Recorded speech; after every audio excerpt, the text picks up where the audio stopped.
Middle Tennessee, it's the George Plaster Show, featuring Tennessee Sports Hall of Famers Kelly Holcomb and young gun Billy Derrick. And now, here's your host, George Plaster.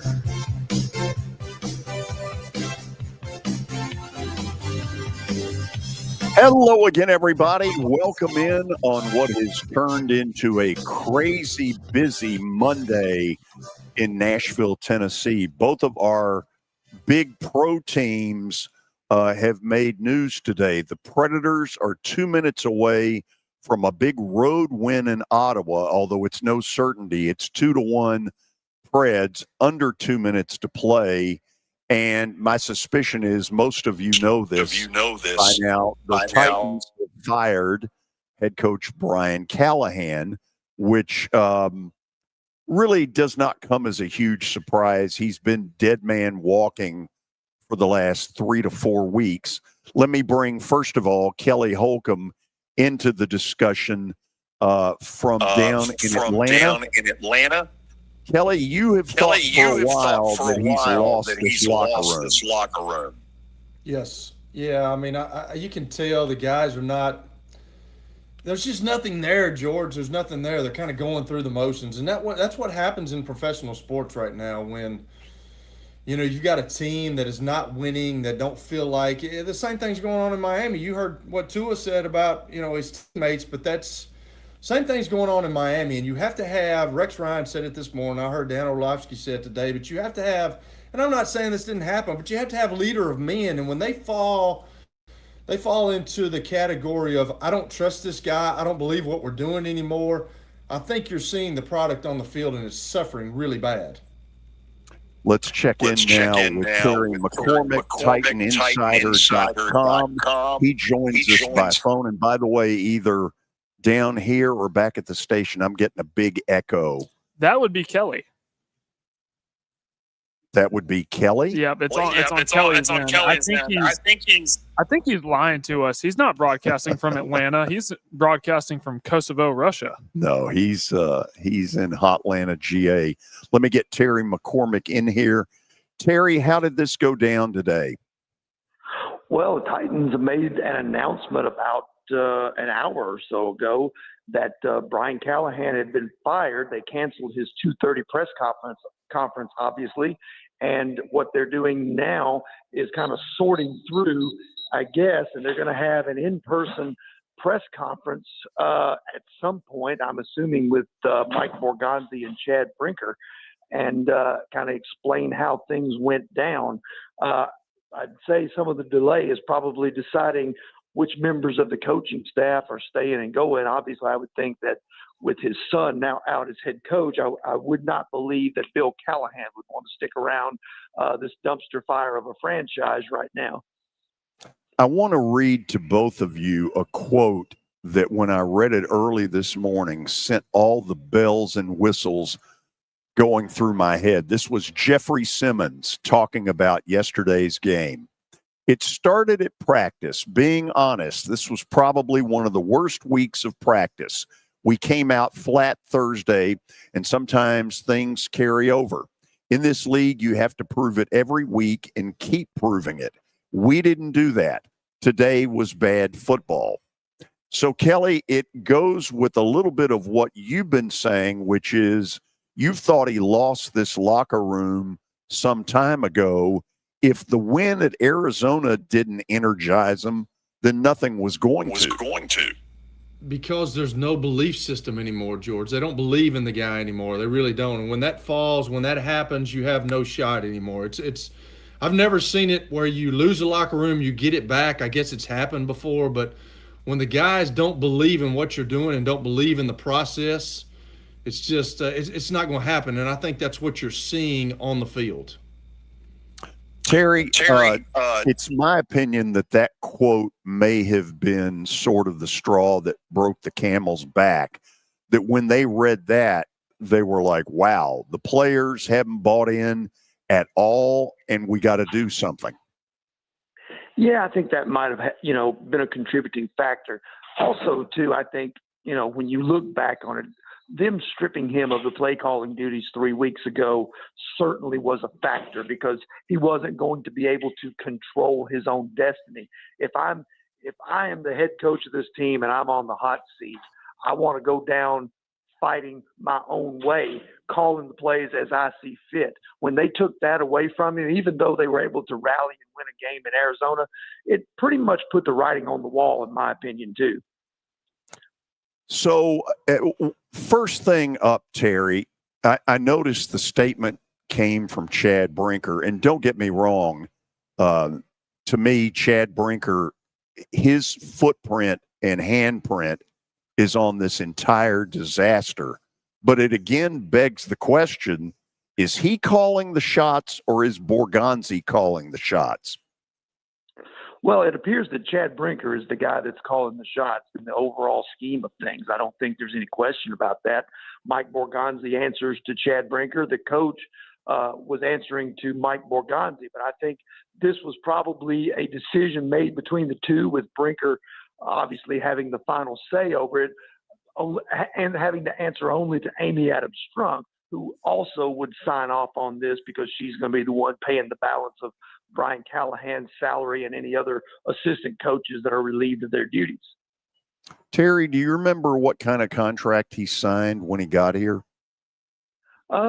Generally, guys either sign a 3 or a 4-year contract. So you can add him back to, the long list of guys. This is now 4 executives or coaches in 4 years that have been shown the door by this dysfunctional organization. It started with John Robinson after the loss to the Eagles in 22. They fired Mike Vrabel after the 23 season. Rand Carthon was let go this spring, and Brian Callahan now not even halfway into the 25 season. So both of you have heard my theory on the Callahan hiring. I believe that what went on, Kelly, is that Mike Vrabel started the bitching about the A.J. Brown trade, which he was absolutely right about. He then made clear to Amy Adams Strunk that Rand Carthon was not ready to be a GM. He proved to be 100% right there. I think they went about this saying, we want somebody who is not going to cause us any trouble. Brian Callahan is a genuinely really good human being who probably didn't cause them any trouble, but more and more appeared he had no clue what he was doing. Yeah, I think you hit the nail on the head, that they didn't want somebody who was going to be overbearing like Mike Vrabel was, in wanting to call the shots and in wanting to have more control of the organization and the direction it was headed. So with their collaboration, mantra and all, and trying to figure out, exactly who's in charge and what direction they wanted to go, they've all collectively managed to steer this thing into the ditch. Kelly, give me your thoughts. I literally think that, like, do you want to win? That's kind of what I thought. And you're about to get it rubbed in your face when he comes down here and he plays against the Titans, Mike Vrabel. Do you want to win ball games? Are we worried about somebody just agreeing with us? The guy's been around football his whole life. They love him up in New England. Obviously, he played there. He's in the Ring of Honor up there. That's what bothers me, George. Are you trying to win, or are you worried about somebody's personality? Like, Bill Belichick probably wasn't the easiest guy to work with either, but like, he won with guys like Tom Brady. Obviously, he was a huge part of that, but he won with players and he won with his process. And just because Mike Vrabel expresses that was the same thing that happened to me when I was in Cleveland, George. Terry, he used to have this leadership council, but like, if you're going to have a leadership council and you're not going to listen to us, why does it matter if you have a leadership council? And don't get mad at what people say. You've opened the door for somebody to say something, and it might not be what you think, but you've opened that door. Well, are we wanting to win, or are we just wanting to have a guy that's going to be in that place that is just going to be a yes man? And obviously, you see what you've gotten with a yes man. Yeah. So, guys, let me take both of you real quickly, because I'm trying to do this part quick, because I don't know how much time Terry's going to have. So, Terry, it's obvious that this team has got to have somebody who has established NFL head coaching credentials.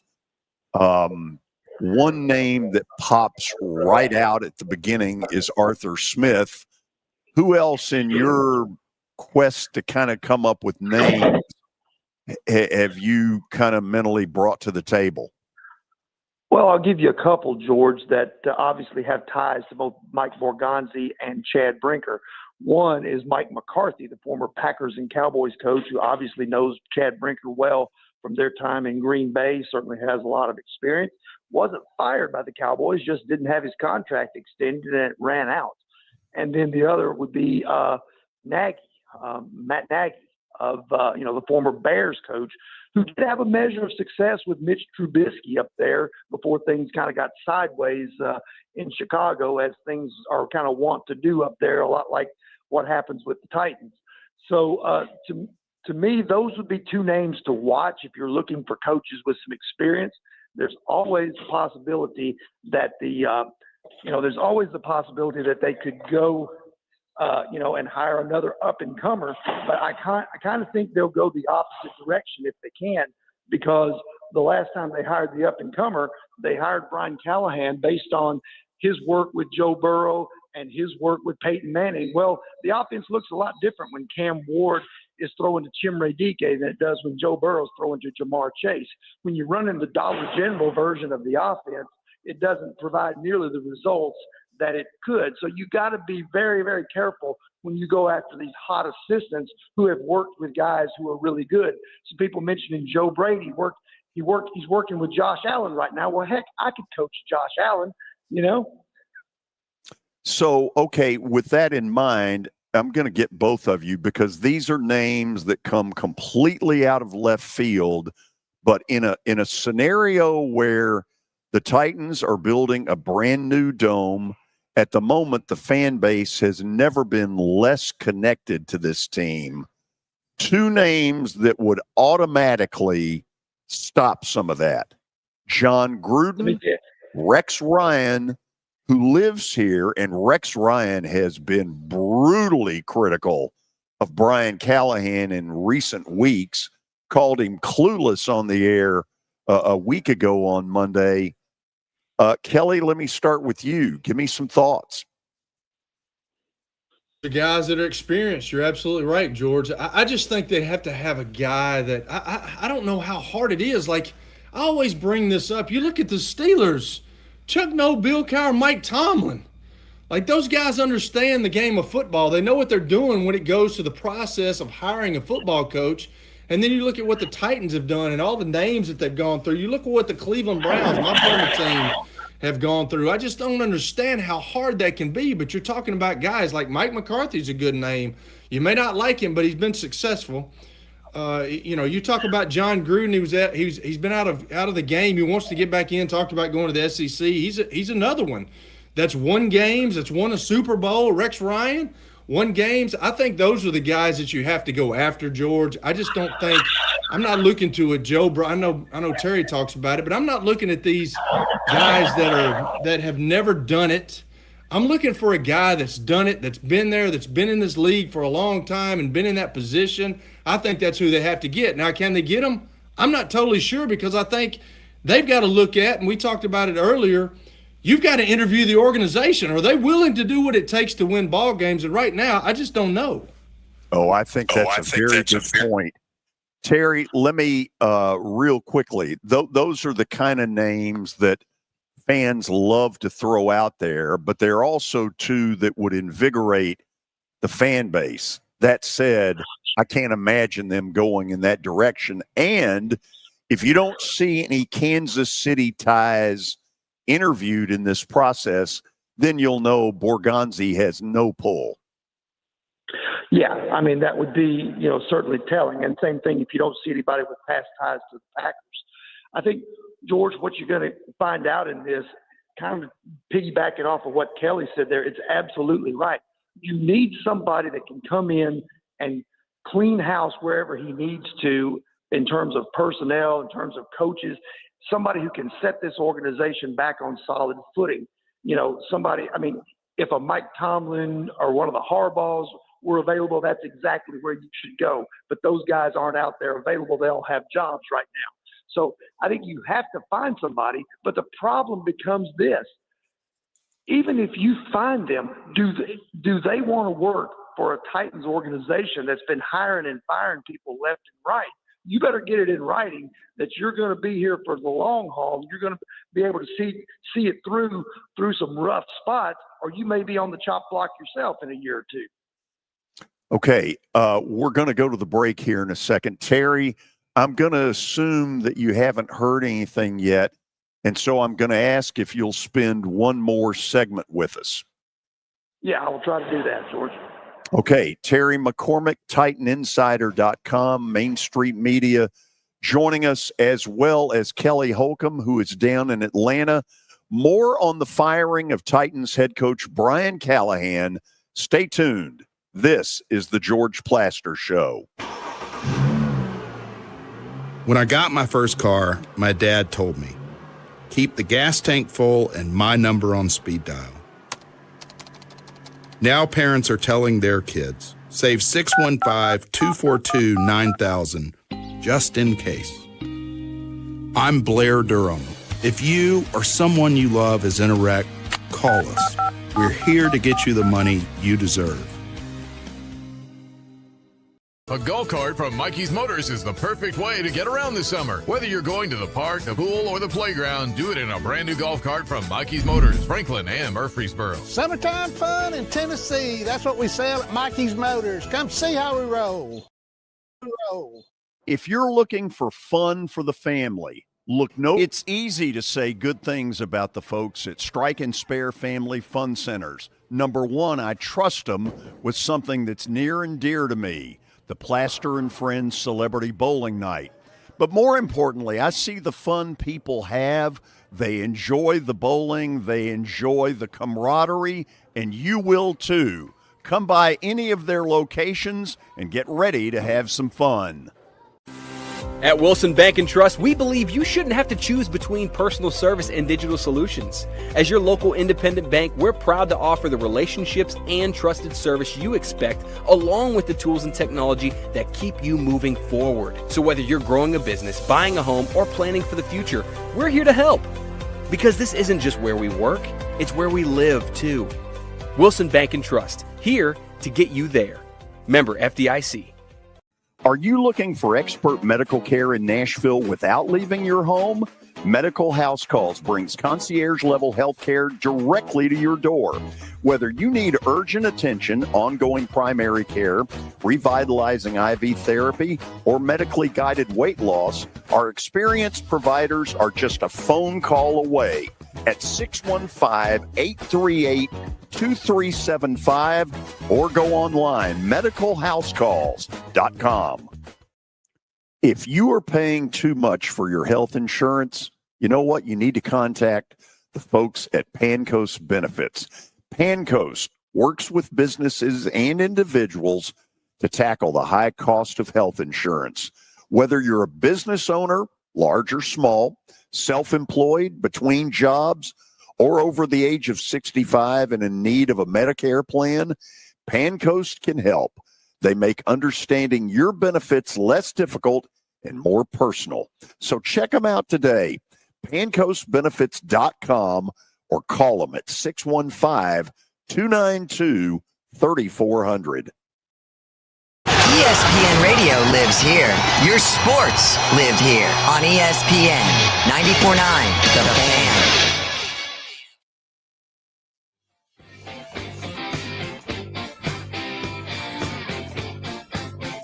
Congrats to the Preds. They have held on for a big road win in Ottawa, which means of a possible 6 points in the first 3 games, they have secured 5 of those. It's absolutely the kind of start that Andrew Brunette needs so that he's not the next Brian Callahan.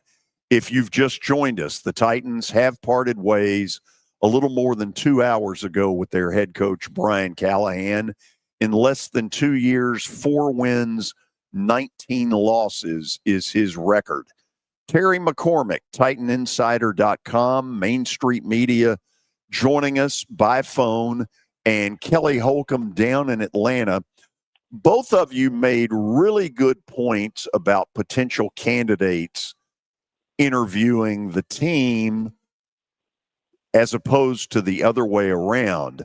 So, Terry, I'm going to start this with you. Amy Adams Strunk may be laughing to the bank, but she's becoming kind of a laughing stock in this league. I think she's got to reevaluate right now exactly who she's listening to, what kind of advice she's getting, because this thing's gotten run in the ground. As I look at it, Burke Nihill is little more than an empty suit. Chad Brinker appears to have his handprints on all of this disaster. Borgonzi comes from Kansas City. You got to give him a free pass. Doesn't she right now have to kind of look in the mirror and say, what the hell am I doing? You would hope so. You would hope so, George. I'm going to throw another point out at you, too, and you guys feel free to disagree. But this is something that I don't think this cannot be overlooked by ownership and by the front office. Whenever the new coach is going to be hired, let me ask you this. When Brian Callahan was hired at the start of the 2024 season, what was the one thing that he was hired to do? I think it was to fix offensive issues and keep Will Levis upright. But I think the real thing was they wanted a coach who wouldn't bitch. Right. But it was to develop Will Levis. Was it not? Was that not said to be priority number one? Because they saw potential in him from the half season he started his rookie year, and they said, we think this guy's going to be okay. We just need to put pieces around him, and we need a coach who's going to develop him. Well, it got into the process of a guy who'd started half a season, who was essentially still a rookie himself. It got to the point where he was struggling, and Brian Callahan was struggling, and the whole team was struggling. And the easy out was for the coaching staff was, well, he wasn't the guy. I need my own guy to run my system, which you see happen all around the league. So the next guy that's going to be brought in, now that it hasn't gotten better, they went out and got Cam Ward with the first pick in the draft. So the next guy that's brought in is going to be tasked with the same thing, maybe a different kind of coach, but the number one priority is going to be develop Cam Ward, make him an NFL quarterback, make him realize his potential. And if that doesn't happen, then that coach is going to try to save his own skin and go, I can't win with this guy. He doesn't run the system the way I think it is. I got to have my own guy. And then you're hanging Cam Ward out to dry. So this is an endless cycle that they have been on. Coach, GM, quarterback, just a revolving door at the most important positions in an organization. And they've not been able to get off this treadmill because they've not been able to right the ship for long enough. Yeah, for the record, Will Levis is still property of the Titans. Now, I have no idea where he's hiding out. Nobody's seen him in months. But Kelly, he's in California doing rehab on his shoulder. Yeah. Kelly, back to the original thing. So Amy Adams Strunk becoming a little bit of a laughing house around the league. She's been listening to Burke Nihill, who I think is a little more, as I said, than an empty suit. Doesn't she have to start evaluating, okay, where am I getting my info? Because wherever I'm getting it right now, it ain't working. That's exactly where she's got to go, George, because obviously whoever she's listening to doesn't know the intricate details of football. And I don't know who that is. Obviously, you say it's Nihill. I don't know. She's got to look at herself and she's got to say, I got to start hiring people that know the game of football.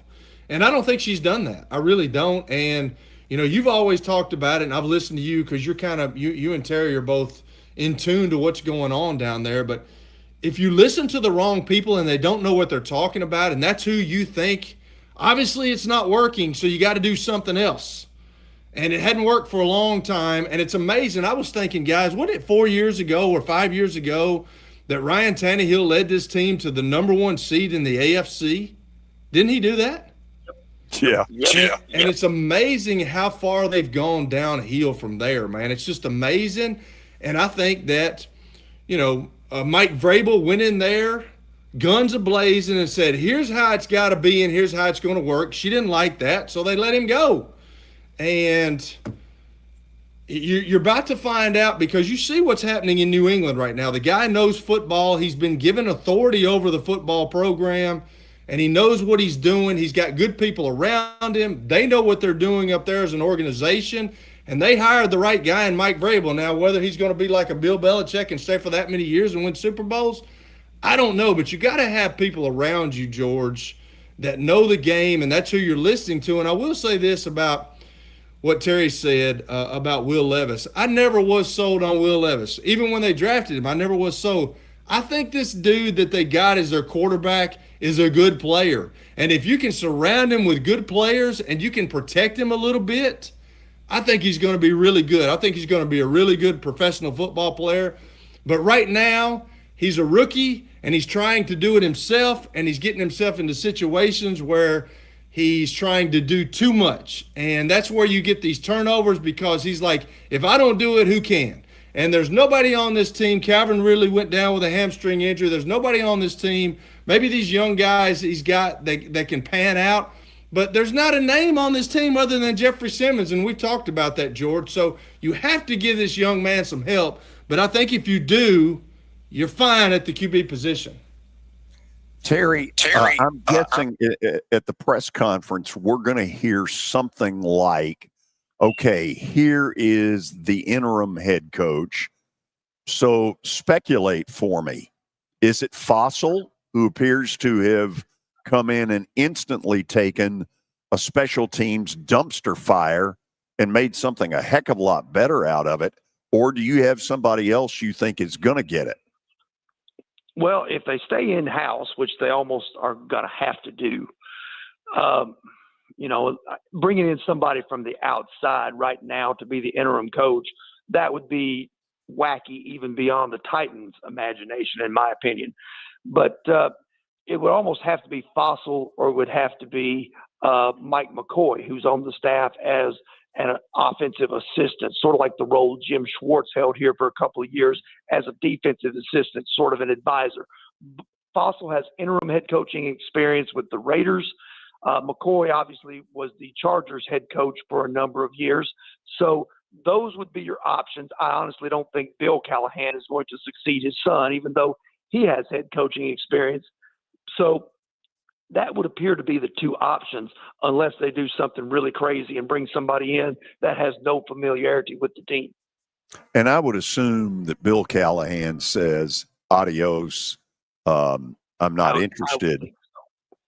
I would think so. I don't know that I would see a scenario where he's, sticking around through this. Maybe I'm wrong, but I can't imagine that. Terry, let me go one step further.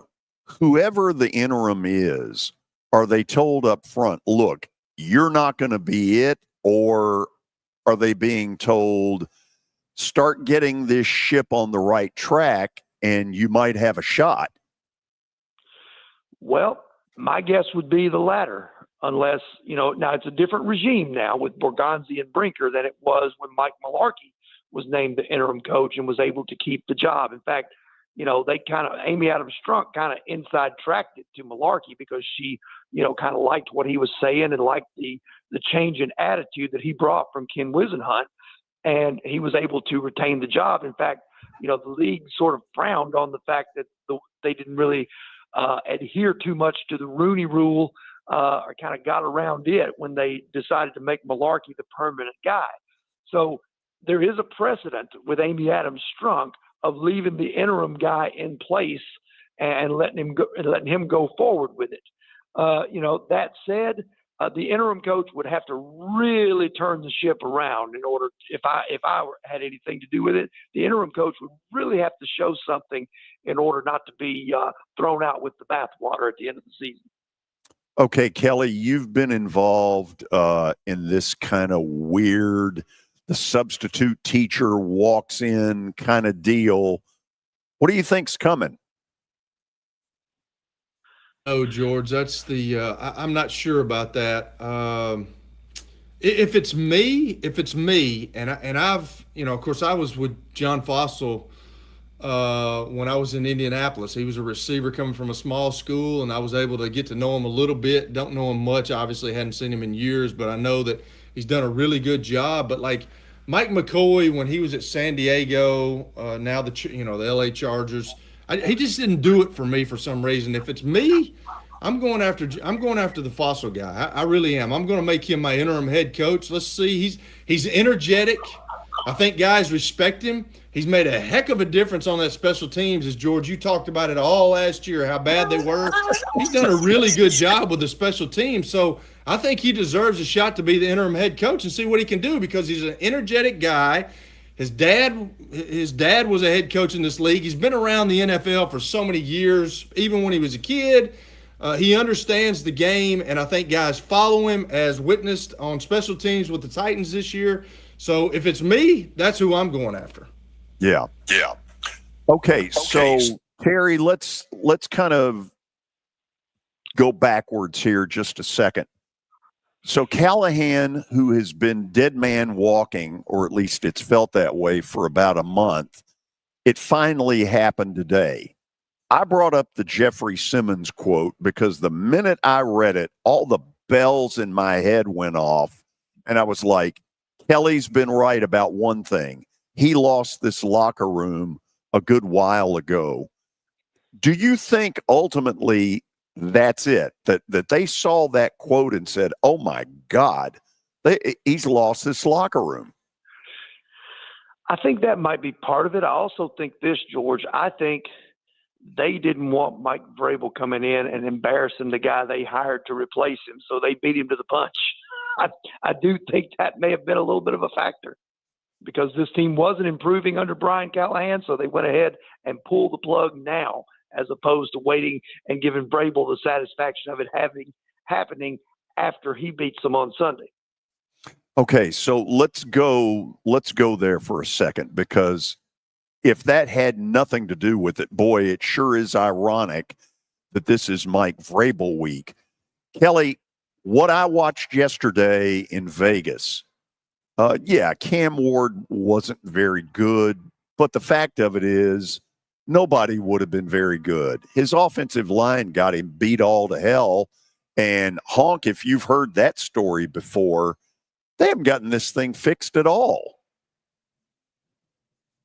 They have not got it fixed, George. It's what I was watching yesterday was a team that is going through the motions. And I've told you this before in professional sports. When you're in this situation like the Tennessee Titans, if the game starts off good and they feel like they have a chance and everything's going good, they'll play. But then after you start getting down, now yesterday they had an opportunity to win, so those guys are playing. But it's still going through the motions. You can see guys not hustling to the ball. And it's funny that Terry said that, because that is the first thing I thought about. They got to it faster because they knew Mike Vrabel was coming in this week and they were going to try to save face. And it's so bad right now, they were not going to listen to that. And Mike Vrabel has constructed himself a really good football team. If you watched them play the Buffalo Bills the other night, 2 weeks ago, they're really good. They've got kids. They got guys that have bought in. They play hard. They've got their young quarterback. They're protecting him. They're giving him stuff that he can succeed with. That's where the Tennessee Titans have to be. And when Terry said that, I was thinking that this afternoon when Chip texted me and told me, hey, they just fired Brian Callahan. That's the first thing I thought about, was they made the move before Vrabel came to town. Take it, Terry. Yeah, I mean, I think that definitely probably, played a role in it. I just think that, they didn't see this thing getting any better, and they didn't want to be humiliated, with that, have Vrabel humiliate the guy that they hired. So they went ahead and made the move. Now, sometimes you get a little bit of an instant bump when an interim coach comes in, because it's a little bit of a change. Guys, like what Kelly said, guys going through the motions. Well, now the things have turned not only for the coaching staff and for the organization, things have turned for the players, because a lot of these guys now are suddenly, well, I better start putting something good on tape or I'm not going to be here.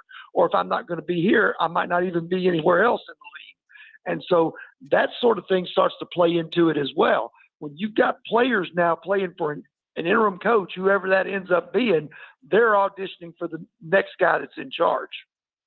Terry, at this moment, have you got any info on when they're going to talk to you all? No, not a thing yet. Yeah. Okay. Terry, let's do this. First of all, thank you on really short notice for doing this. I know you got a lot of other things to get to, and the fact that you were willing to take the time, I really appreciate.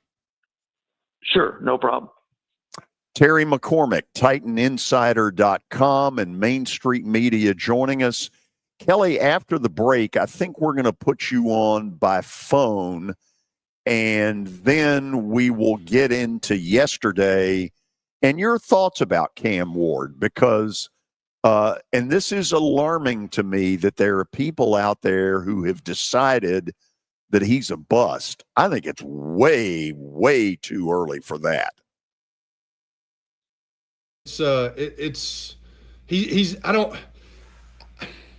George, he's got to be put in a situation where he's successful. He's not a bust.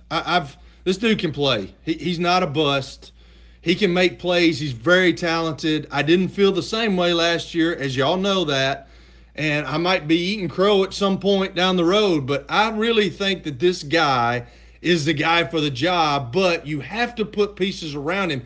And right now he's in a situation where he's never been in. He don't understand, like, he's never lost like this. He's never been down, like he's never been hit this much. He's learning the game, and he's learning with people that haven't really taught him the game. So I think he's going to be fine, but he's got to get somebody because Terry's right. When you get a new head coach in, they're going to give him a little time, but then they're going to say, well, if he don't do it in our offense, I've got to have my own guy, and it's a never-ending cycle. But I think this guy is the guy. Kelly, here's the point. They're going to listen to you. You played in the National Football League.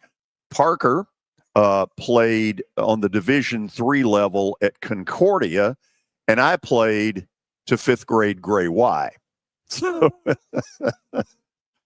we'll run on that, and guys, we'll get into the conversation of what went on yesterday in Vegas that may or may not have led to this. Stay tuned. This is the George Plaster Show.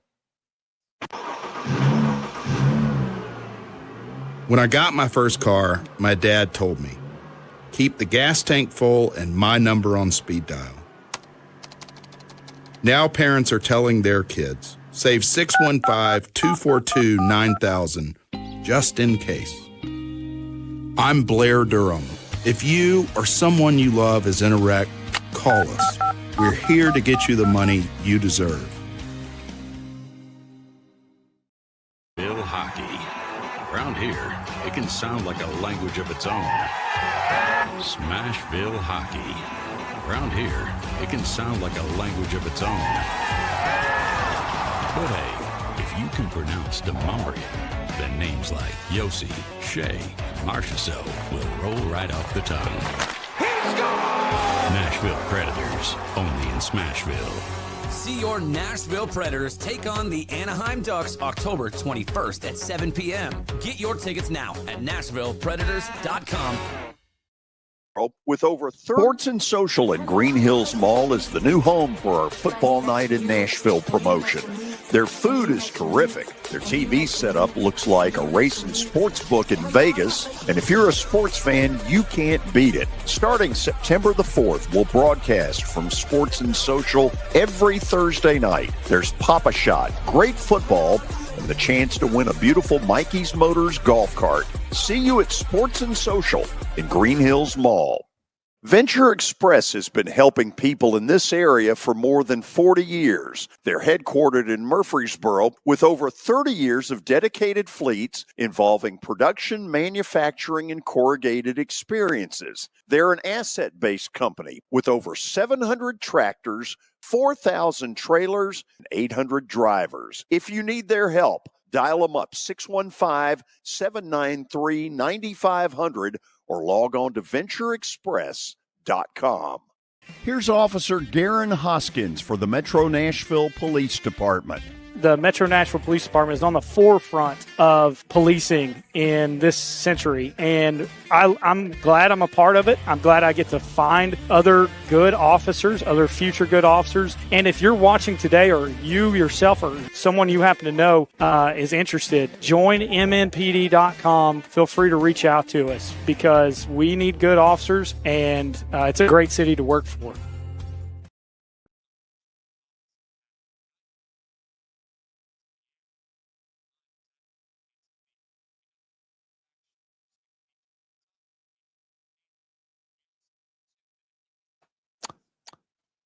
Okay, we are back on this Monday afternoon. Holy cow. Brian Callahan gets fired as the head coach of the Tennessee Titans less than 24 hours after the team stunk it up in Vegas. Let's get to the positives and the negatives of what went on yesterday. This is a list that I compiled. Jeffrey Simmons continues to play as good, if not better, football than I have seen at any point from him. It was nice to have Van Jefferson. In the loss of Ridley to the injury, Van Jefferson, 4 catches, 75 yards. On the negatives, I thought their level of creativity yesterday was about as close to zero as you could get. It was a Gerber's baby food kind of offense that didn't get much done. Cam Ward didn't get much done. And J.C. Latham got his hat handed to him by Max Crosby. Now, in fairness, Latham took total responsibility for it and basically said, hey, I got whipped. I got to do better. Okay, so, guys, I want both of y'all to get into this about Cam Ward, because all of a sudden you've got people that are jumping to the, oh, he's a bust, he's this, he's that. Parker, you've been listening to all this. You've played the position. What do you see that encourages you about him? What do you see that discourages you? I'll start with the things that discourage me first. And the big one, obviously, was the turnover that led to, the turnover that led to them not getting points before the half.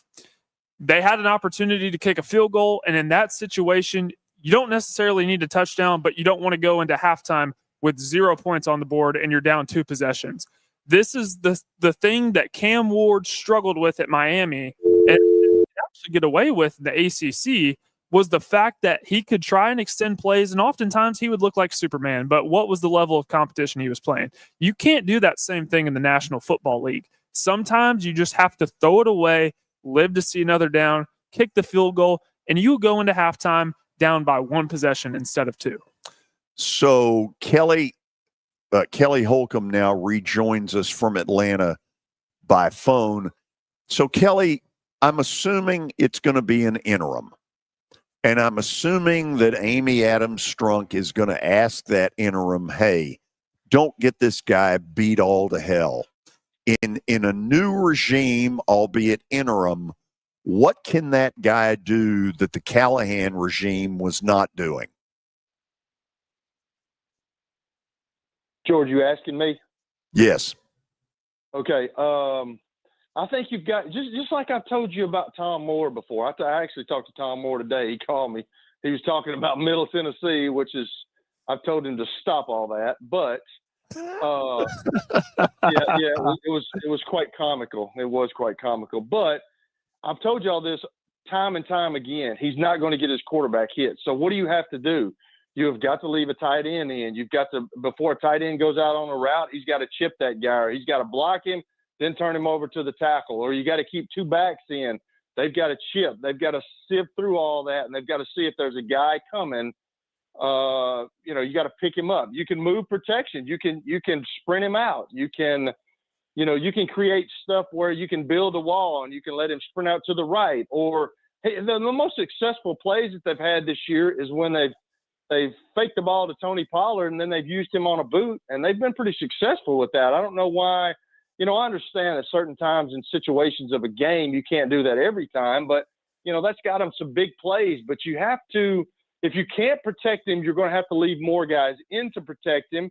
And whether we got one guy on a route, two guys on a route, don't get him killed. Don't ruin his confidence. I don't think you're going to ruin his confidence, because I really think this guy is a confident kid. I know this is weighing on him right now, but he's got to understand he's in the National Football League, and he was drafted number 1 for a reason. And the team that he's come to is not very good, and they don't have pieces in place.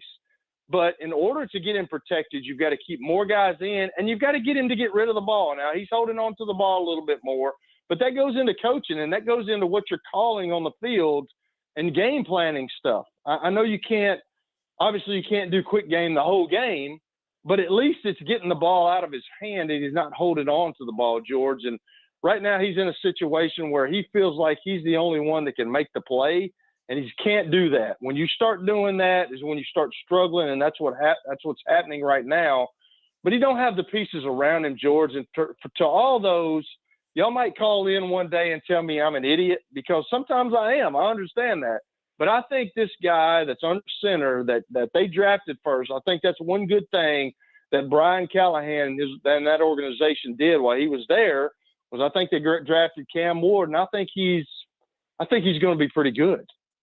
Can I just say one thing real quick, George? Sure. Going off of that. So, Kelly, what is the one thing that quarterbacks are taught to do when there's a blitz? You have to have a what?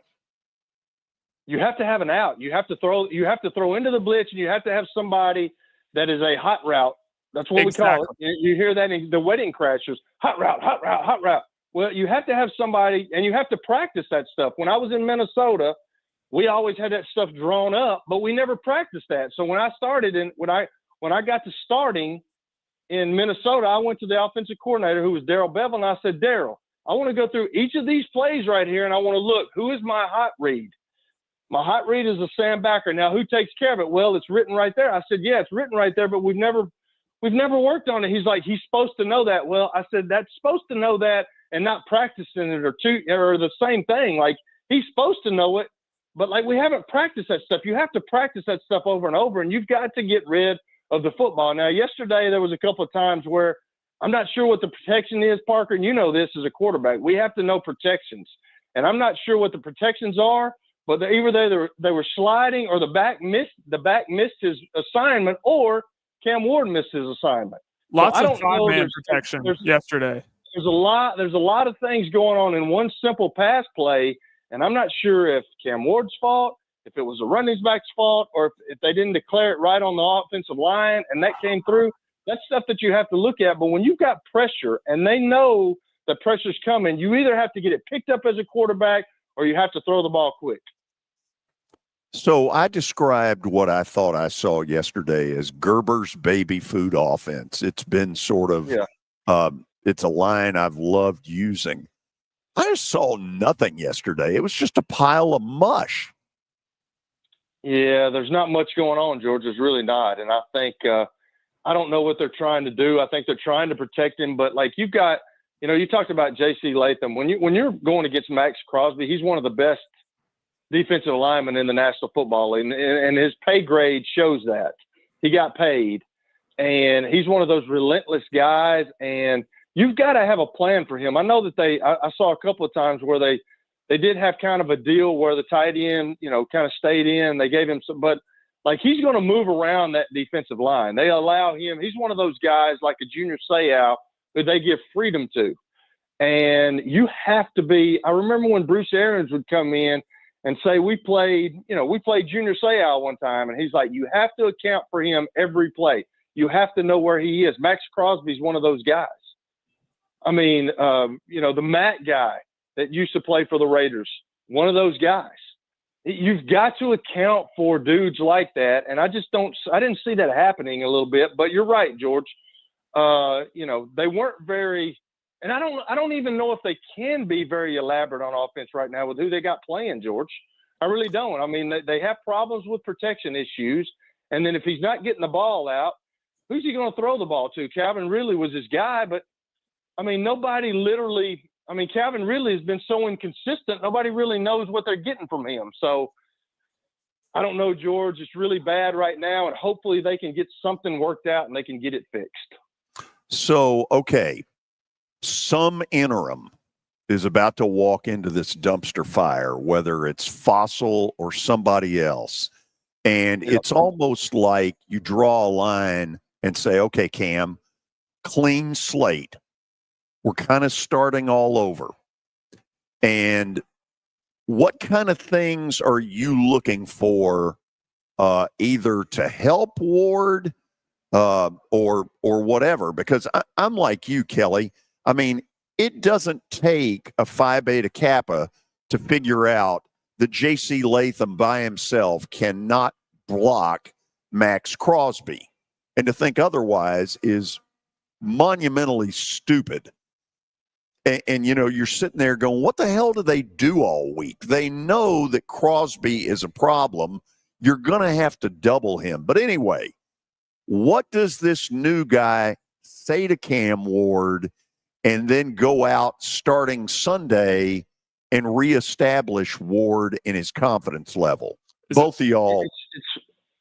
It's funny that you're asking me that, because me and Tom, when I was on the phone with Tom about it, and we were talking about quarterback play, and he was talking about how college football has been ruined now, and I was talking about guys running around. Y'all know my pet peeve about that. But here, as a coach, George, you have to teach, even though it's in the National Football League, you have to teach a young man what you want.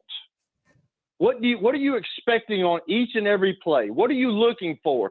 If this guy goes flat, what are you looking for? Are you trying to throw? Are you we got these vertical separations where we're trying to work on this guy, work on a linebacker. What are we trying to do? And then a player wants to know, well, why are we calling this during this situation? Well, a lot of coaches nowadays don't explain that stuff to these young kids. And that's why I'm so glad that I had Booch Donnelly and Alex Robbins, who were my coaches in college, who taught me that stuff. And then I was able to go on to the National Football League, and I had Tom Moore and I had Bruce Arians telling me exactly what you want during each and every play. If they do this, then we're doing this. If they do that, we're doing that.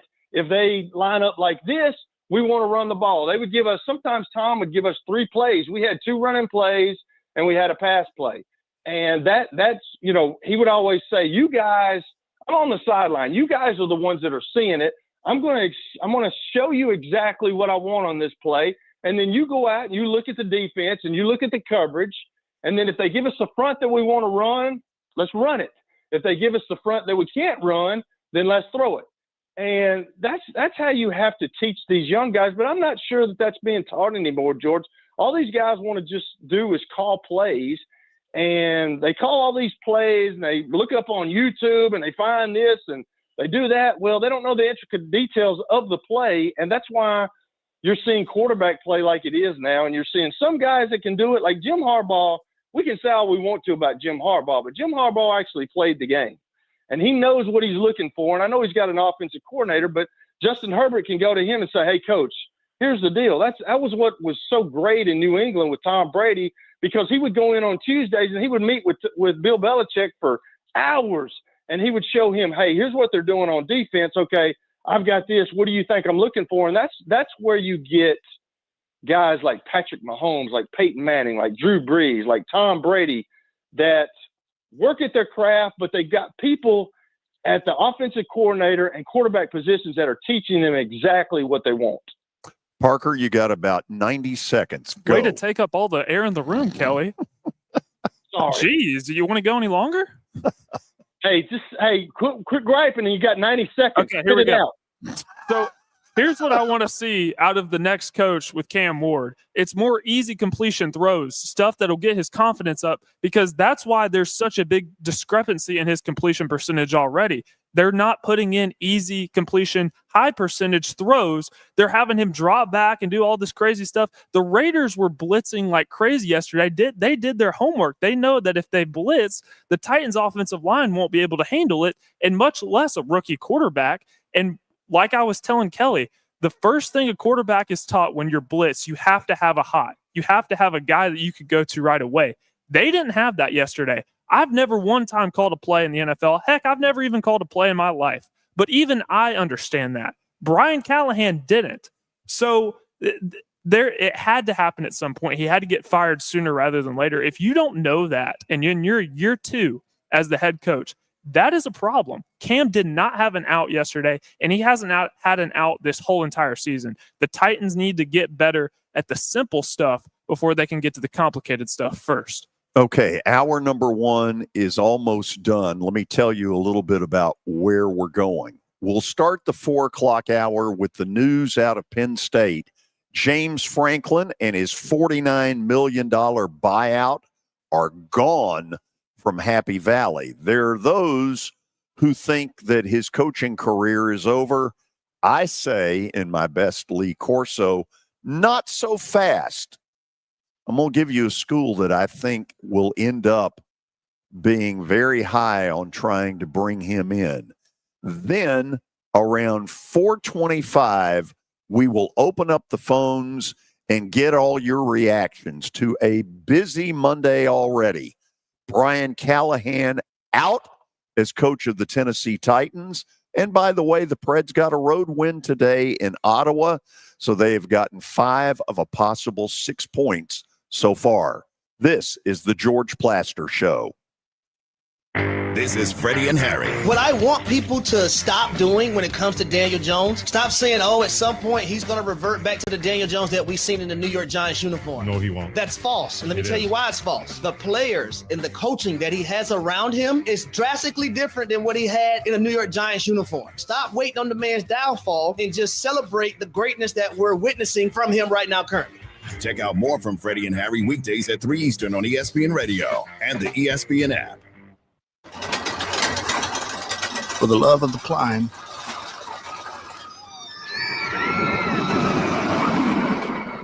for the love of the fall, for the love of knowing your kids' laughter is the sweetest music there is,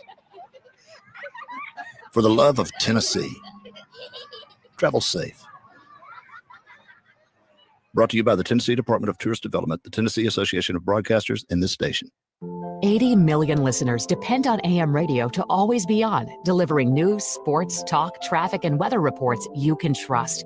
AM radio also delivers vital emergency information when you need it most. Text AM to 39179. Tell Congress to pass the AM Radio for Every Vehicle Act to keep AM radio in cars. Message and data rates may apply. You may receive up to 4 messages a month, and you may text STOP to stop. This message furnished by the National Association of Broadcasters. Hey folks, Joe Rexrode here. I want to talk to you a little bit about Seal Master. As homeowners, we must take care of our driveways. It's like if you're a business owner, the parking lot is the welcome mat of the property. Keep it protected and looking new with Seal Master products made locally by the largest coating brand in the world. With winter on its way, it's imperative that it be coated before the damage is done. Call Seal Master today for a qualified contractor. Do it for the first time and have it sealed with the help of the experts at Seal Master, and they do pickleball and other recreational uses as well. Call 615-255-5505 or visit sealmaster.net. It's always a great day at the Boys and Girls Club of Middle Tennessee, where every youth can unlock their full potential. With their blueprint for youth success, BGCMT is more than just a safe space. It's a place for growth, friendship, and opportunity. Here, great futures are always within reach. To learn how you can support a child's journey, visit bgcmt.org. This is the energy of the Acura Integra. The energy of speed. With available Type S 320 horsepower VTEC turbo engine. And the energy of control with available 6-speed manual transmission. The Acura Integra. This is the energy of innovation. Acura, precision crafted performance. Experience the thrill at Gary Force Acura, proud sponsor of the Nashville Predators. GaryForceAcura.com. Previously on Clinton and Friends. What's going on with the old Arch? I don't know that this guy would be starting at this position if his first name and last name were not what they are. I say all that to say I kind of feel bad for the kid. There's clearly some development that needs to happen. I don't think the game is too big for him in any context of that. I just feel like he looks green. Clinton and Friends, weekdays from 10 to noon Eastern on ESPN Radio and on the ESPN app. The Rich Eisen Show. What Drake May has done cannot be denied, and what he did last night is exactly what Josh Allen and the Bills have done to pretty much everyone else, which is roll out, extend plays, and become unstoppably relentless. Drake May rolling to his right last night was a nightmare. The Rich Eisen Show, weekdays from noon to 3 Eastern on ESPN Radio, ESPN Plus, and on Disney Plus. Your sports live here. WBUZ HD3 Laverne. All around the world on the Game Nashville app. We are the Game Nashville Sports Network. ESPN 94.9. The Fan. A Cromwell media station. It's the George Plaster Show. Your sports live here on 94.9 The Fan.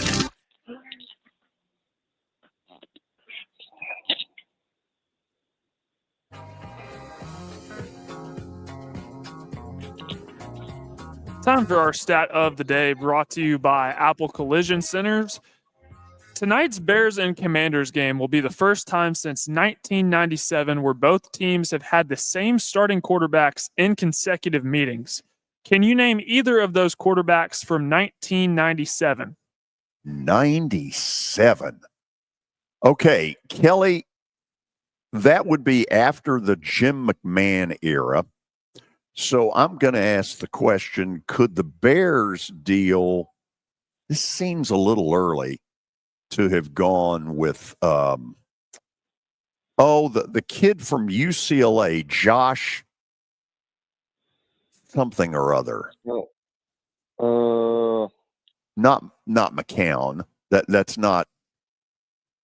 Ooh, God. hold on. Are you thinking of Josh Rosen? No. Okay. Oh, no. Absolutely he's thinking not. about Josh. He's thinking about Josh McCown. I think Josh McCown was in the same. You're talking about 97, right? Yeah. Okay, 98 was when Josh McCown came in the league with Tim Couch. So that was. I don't think it was him. Okay. Ooh. Was Mike Tomczak? Mike Tom. Wasn't Tom Zach before that? He would have been late 80s, early 90s.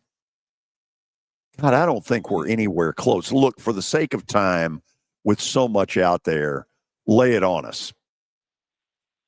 Cade McNown is who I'm thinking of. And thank you to the answer. Or the answers. Gus Frerotte, Eric Kramer. Let me say publicly, wow, we could have been here till midnight. And Eric Kramer and Gus Frerotte. Good gracious. Who in God's earth would have gotten that? I have not me.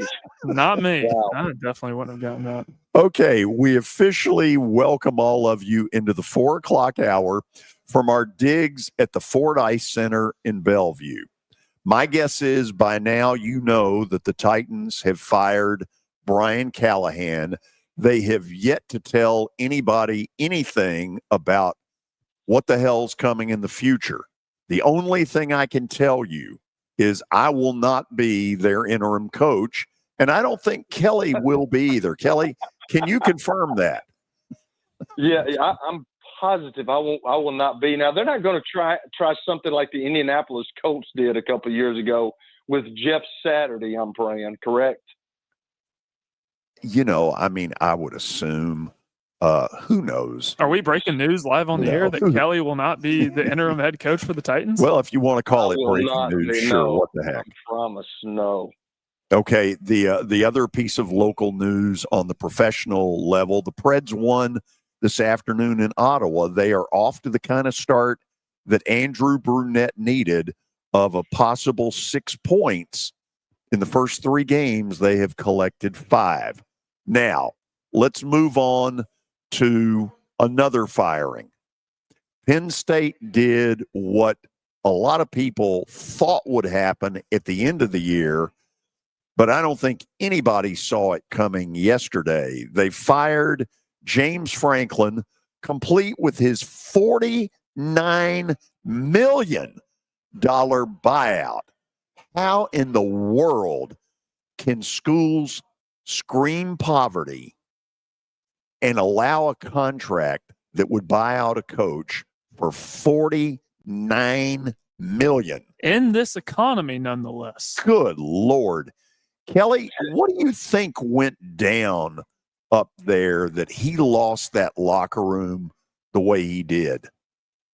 Man, I don't know, George. I was sitting here thinking about that through the break. It's probably a little bit of, Paul Feinbaum said it this morning. Heather Dennett said that money's no object at Penn State right now, so that's obvious.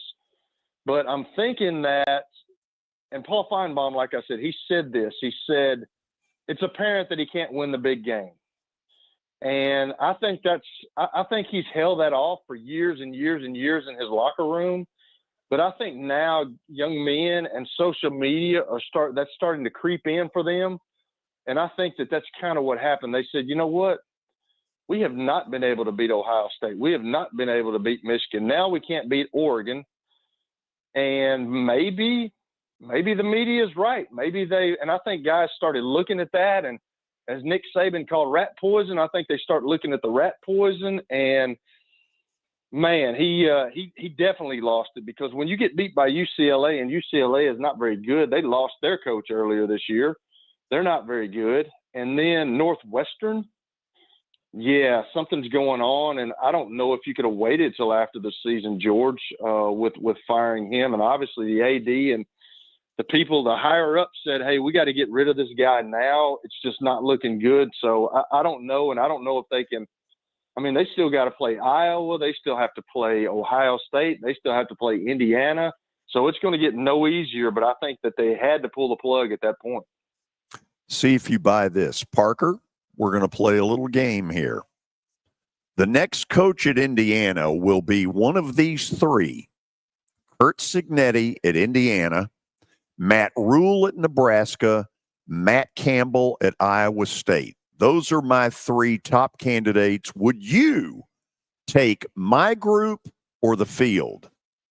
George, I'm very happy that you mentioned Matt Campbell, because that is exactly who I'd go after. If you're looking for a straight up football coach, a guy that players want to play for, Matt Campbell's your guy. If you're looking for the sex appeal, if you're looking for the flash, Matt Campbell's not your guy. But if you think about how historically bad Iowa State has been, and the fact that Matt Campbell and Iowa State were playing in a Big 12 championship last year with a chance to go to the college football playoff, again, if you do your homework, historically, the Cyclones have been god-awful. And Matt Campbell has turned them around for the better. He's the winningest coach in Cyclone history. I think I would go after Matt Campbell, no doubt. Okay, Kelly, are you going my three or the field? Shoot, you got some pretty good picks on your field. So Matt Rule is actually a Penn State grad. He sure is. Yes, so I don't know if they'll go that route. I'm sure he's licking his chops because he wants the job with obviously being from there. I think the tarnish is kind of worn off on him a little bit. When he came out of Temple, he was kind of the hot deal. Then he went to Carolina Panthers, and people a couple of weeks ago were talking about how they wanted him out of Nebraska. Curt Cignetti would be the guy that I go get if I hear Parker, but like Curt Cignetti takes Indiana to the heights that they're at right now, and they just did something that they hadn't done before, going to Oregon and beating a top 5 team at their place. I think he's really good. He can obviously recruit. If you watch those Indiana kids, they play tough. They play hard. They're physical. They play hard-nosed football, and he's got him a quarterback. So, if it's me out of those three, I'm going after Curt Cignetti. I get Matt Campbell because I think he's a really good coach, and I think he's kind of outgrown Iowa State. I really do. And Parker's right. He took Iowa State to where nobody knew who they were, and now they're significant a little bit. But I think it's one of those three. Now, it's probably going to be the field that we say that, but your three are really good. So,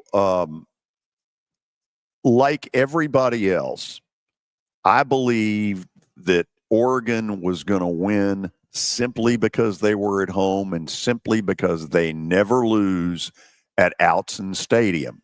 That said, Indiana stuffed their running game in the trash can. Oregon offensively didn't get a damn thing done all day long. I don't know what this guy is smoking, but Cignetti is on fire. This man, what he's done at Indiana is ridiculous. It's so incredible. And do you, if you're him, do you stay at Indiana? Because now with the transfer portal and what he's done the last 2 years, I mean, he can make his own name at the University of Indiana, or you want to go to one of these blue bloods like a Penn State, like maybe a Florida if that happens, like someplace like that where, you know, you would say that he can't win the national championship, but he's showing right now that he may be able to win a national championship in Indiana. Would you guys agree? Yeah, if you can go to Oregon and win, you can go damn near anywhere. You know, a year ago when they got in the playoff, they got outclassed by Notre Dame. That game was over by early in the second quarter. But Parker, they're better than Notre Dame. They're better than a bunch of people, as you're going to see. I put together my 12 that we're going to show people in a minute. Indiana is for real, for real. They are, and I've never one time said this in my 23 years being on this earth, but Indiana is a legit national championship contender, and the difference is, one, Fernando Mendoza, I believe he's a better quarterback than Curtis Rourke is, and their offense is humming, per usual, under Curt Cignetti. But the difference to me for Indiana is the defense. They have NFL caliber players on all three levels of the defense, and they did not have that last year. The fact that you're able to walk into Autzen Stadium, which seats about 55,000, and I would consider, I've been there, I would consider it one of the loudest stadiums in the entire country. The fact that he's able to walk in with little old Indiana, beat up on Oregon, and then head back to Bloomington. Unbelievable. Indiana's a legit national championship contender. So, Kelly, George, I told y'all weeks ago, Fernando Mendoza is the best quarterback in the country. He came back last week where he threw off his back foot and he threw that interception, and they returned it for a touchdown. He came right back, and you got to give Curt Cignetti and his staff credit because they got confidence in the kid. He came right back down, led him right back down the field, and scored a touchdown. Best quarterback in the country. Him and Ty Simpson. Yep. So remember the song, Indiana Wants Me. Lord, I Can't Go Back There. Remember that song? Indiana Wants Me. Okay, whatever. No, George, you're 80 years old. Well, same to you. Yeah, you're pretty close in age to him, Kelly. Wow. Easy there, no personality. Is Parker so? getting a little out of control? Parker's starting to figure out, he needs to, like I said the other day, he needs to go down to quick sack, and he needs to, hey, as The Rock said, shut your mouth and know your role. Don't laugh at Kelly's jokes, George. They're not that funny. No, they are. They're actually hilarious. Billy's sitting back somewhere going, that's why I got out of here. Yeah. Okay, let's go to my 12, which you can certainly disagree with because this is a tough exercise. Until somebody can beat Ohio State, I got to put them number one. They went to Illinois and proved what I sort of suspected but didn't want to admit. Illinois is kind of a fraud. Miami right now, number 2. I moved Indiana up to number 3. And the truth of it is I could have moved them to 2 with a straight face. Yeah. That win at Autzen is that good. Okay, A&M for now, undefeated. I put it number 4. Do I think they're going to be there much longer? Not really. But you know what? They are undefeated. And until somebody gets them, they got to be in the rarefied air. And you're going off current resume. They have a really good resume so far. So far. Ole Miss I have at number 5, although their performance Saturday against poor old New Mexico State was not very good. And that performance won't work once they get to SEC play, and they know it. What, you're Ole Miss? Yeah. Yeah. So I've got Texas Tech right now at number 6, the best team money has bought. They are undefeated, and you know what? They're pretty doggone good. I've got Alabama at number 7. I've got Oregon dropping to number 8. And then the last four, and look, this can get debated all over the place. Pay no attention to this four. It's just simply an exercise. Georgia at number 9. Again, I get the feeling Georgia is really good, but they're no longer great. They're really good, but no longer great. I have Georgia Tech at number 10. You could say, well, that's George being biased. He did games there. Well, yeah, you're giving him NIL money, George. Yeah, sure I am. Here's the thing on Georgia Tech. They could get in this playoff, but they have also proven in the past to run Haynes King into the ground and get him hurt. The fact of it is they have got to do, and this is on Brent Key. He's the head coach. He's got to determine the usage of Haynes King running the football. If he does it right, they could get in this playoff. They are that good. Tennessee I have at number 11, although I got real questions about what level of defense Tennessee plays. Oh, it was horrific. Horrific on Saturday. LSU is 12. The truth of it is, I'm not buying it. LSU, I don't think, is particularly well coached, and Garrett Nussmeier continues to make dumb mistakes at quarterback. And there will come a point where if that continues, they're not going to be on this list. By the way, did anybody see South Florida beat the hell out of North Texas? Wow. Seriously. Great game. Alex Polish will not be out of he'll be in the Power 4 very soon. Yeah, you're right. Okay. So I think at this point, by the way, a sign of a Sports Illustrated apocalypse is the fact that Vandy opens as a 2-point favorite at home against LSU. Never in my lifetime did I think I would live to see that. Crazy. George, let me ask y'all another question. Since you brought up another guy, what do you think about Mike Elko? Do you think he stays put at Texas A&M, or you think he gets his hat in the arena of the Penn State job? Well, let me ask you this. Could you not make the argument that A&M has as good a resources as any school in the country?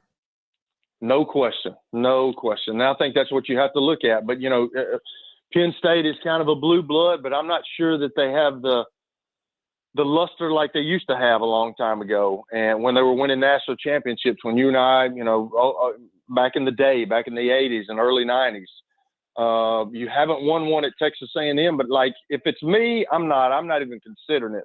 I think you can do it at Texas A&M, and I think he's showing that he can. And they got so much money down there, so I'm not. I just thought about, would he think about doing something like that? I'm going to whisper a team that I think looks at James Franklin. You ready? Let's hear it, George. UCLA. Oh, really? UCLA needs a promoter. Just keep. They need a guy that can talk the game and get that place filled up. The Rose Bowl is an embarrassment. And yet suddenly they've caught fire. And I don't know what their interim, I don't know who's coaching it, but man, all of a sudden they've caught fire, beat Penn State, went to Michigan State, beat the snot out of them.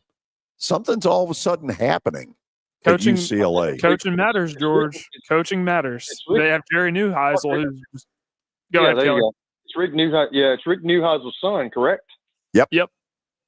Yeah. Okay, let's do this. I want to open the phones and I want the floodgates to open. I want your reactions to the Titans firing of Brian Callahan and where it goes next. Or pick something out of the college. Whatever, I want to load up the phone calls and I want to hear from red-blooded Americans who have things they want to get off their chest. 615-759-9949. Again, 615-759-9949. 9949. I almost forgot it. There we go. Yeah. I was thinking, is he going to remember? You got it, George. Yeah. Congratulations. You're welcome. Thank you. Okay. We'll go to the break on that. Please fill up the phone lines. I'll let you know if you get a busy signal. Just hang with me, and as soon as something's open, I'll let you know it. I want those phone lines to fill up. This is the George Plaster Show. When I got my first car, my dad told me, keep the gas tank full and my number on speed dial. Now parents are telling their kids, save 615-242-9000 just in case. I'm Blair Durham. If you or someone you love is in a wreck, call us. We're here to get you the money you deserve. A golf cart from Mikey's Motors is the perfect way to get around this summer. Whether you're going to the park, the pool, or the playground, do it in a brand new golf cart from Mikey's Motors, Franklin and Murfreesboro. Summertime fun in Tennessee. That's what we sell at Mikey's Motors. Come see how we roll. See how we roll. Here's Officer Garen Hoskins for the Metro Nashville Police Department. The Metro Nashville Police Department is on the forefront of policing in this century, and I'm glad I'm a part of it. I'm glad I get to find other good officers, other future good officers. And if you're watching today, or you yourself or someone you happen to know is interested, join MNPD.com. Feel free to reach out to us because we need good officers, and it's a great city to work for. Star Physical Therapy was established in 1997 with one great mission: to serve. If you're hurting, don't wait to receive physical therapy. You don't need a referral to see their physical therapist, and early morning and evening appointments are available. Make the call to 615-673-1420 and get rid of that pain. Star Physical Therapy, the official health provider of Football Friday. Are you looking for expert medical care in Nashville without leaving your home? Medical House Calls brings concierge-level health care directly to your door. Whether you need urgent attention, ongoing primary care, revitalizing IV therapy, or medically guided weight loss, our experienced providers are just a phone call away at 615-838-2375 or go online, medicalhousecalls.com.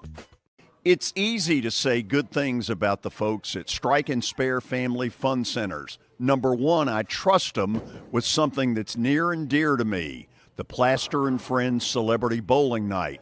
But more importantly, I see the fun people have. They enjoy the bowling, they enjoy the camaraderie, and you will too. Come by any of their locations and get ready to have some fun. Bowling is a blast. The people around it make it even better. And you know what? They've got a staff that will make sure you have a good time. So don't wait. Go have some bowling fun at Strike and Spare, the official home of the 4th annual Plaster and Friends Celebrity Bowling Night. ESPN Radio lives here. Your sports live here on ESPN 94.9 The Fan.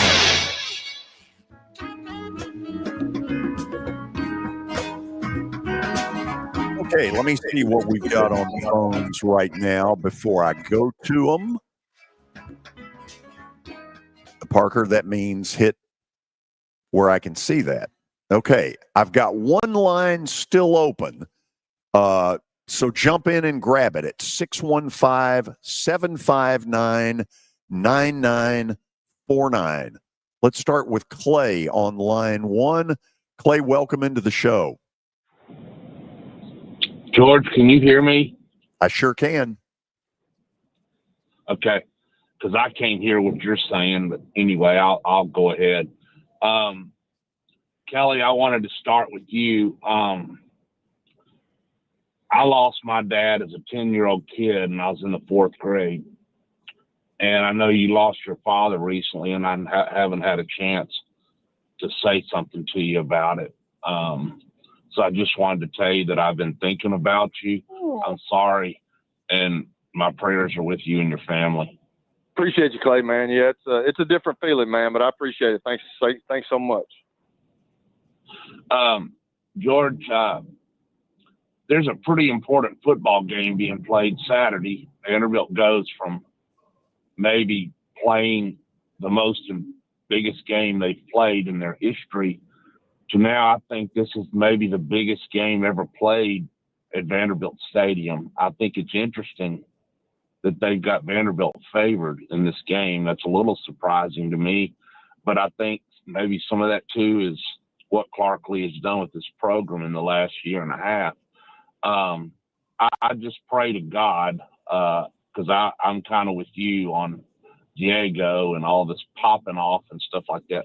I just pray to God that this guy can keep his mouth shut this week, that Vanderbilt can compete in this game, play well, and not, screw anything up. And because this would be probably the biggest win, well, obviously other than beating Alabama, but it'd be a very important win. And to me personally, it would be really cool because I don't see Tennessee beating Alabama.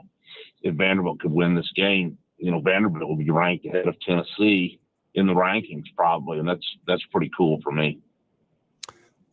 Kelly, somebody asked me last week what I thought the line would be, and I went with LSU by 4. And I'll admit I was shocked when Vandy was favored. Were you? I'm shocked, totally shocked, but just like Clay said, what Clark Lee's done with this program, and he's got it to this, and Diego Pavia is a huge part of that. And I'm like Clay, I hope he can keep from running his mouth and putting up bulletin board material for LSU. But I was shocked, but I think that's where this thing is headed, and they're competitive, and he's a big part of this, but defensively they're really good too. And if he don't turn those balls over in Tuscaloosa a couple of weeks ago or last week, or a couple of weeks ago, I mean, they got a shot to win that game. So, I can understand why they're favored by 2. I didn't think that would happen, but I can certainly understand. Parker, George, go ahead, Clay.